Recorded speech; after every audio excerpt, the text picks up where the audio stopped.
Ryan Wedding is at the center of a case that's being reported as more than just one man's alleged violence. It's a story about proximity and participation. According to reporting, investigators believe two women in his inner circle, identified as his wife and his girlfriend, allegedly helped him carry out or enable violent acts tied to his criminal activity.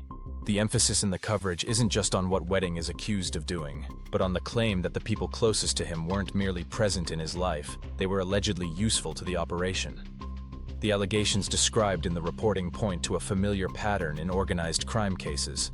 Violence rarely happens in isolation, and it rarely happens without support. Prosecutors and investigators typically look for the logistics behind the headline: who arranged meetings, who relayed messages, who provided transportation, who created cover stories, who handled money, who kept someone hidden, who helped identify targets. In this case, the claim being floated is that both the wife and the girlfriend allegedly served roles that went beyond personal relationships and into operational assistance. One of the reasons a story like this spreads fast is the two lives factor, wife and girlfriend, because it suggests a double layer of access. If investigators believe the allegations, that means there were two separate channels of trust feeding the same person.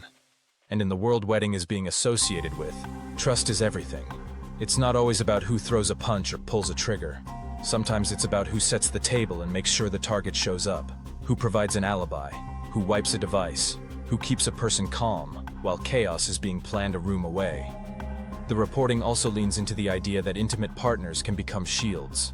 A spouse or girlfriend can rent the car, book the travel, register the phone, carry instructions, pass information, and do it in a way that looks ordinary on paper until it doesn't.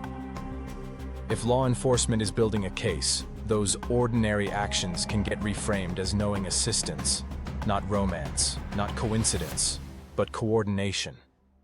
That's the line prosecutors try to draw between being adjacent to violence and actively enabling it. What makes the allegations particularly damaging is the implication that this wasn't a single impulsive incident. The way it's being described suggests a broader pattern, an environment where violence is one tool among others, and where the people around Wedding allegedly helped make that tool easier to use. In these kinds of cases, investigators typically rely on a mix of evidence types: digital trails, financial records, travel records, surveillance, witness statements, and communications that show who knew what and when they knew it. The key question hanging over the story is intent. Did these women allegedly understand what they were helping facilitate, or were they being manipulated, pressured, or kept in the dark until it was too late? In court, that question becomes the difference between unfortunate association and criminal liability.